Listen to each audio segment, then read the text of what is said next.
Welcome to Jethro's Garage. Hey, today we're going to talk about this Milwaukee soldering iron. Soldering iron.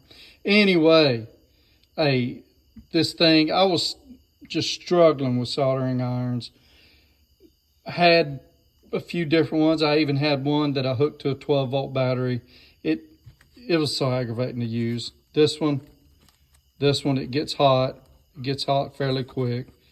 You can move, change the angle of it here, up to 90 degrees. It's nice. Push on button, it stays. Push it back off. Real nice soldering iron. If you're looking for one, pick this one up. It is a 2488-20. You won't be disappointed. Y'all take care.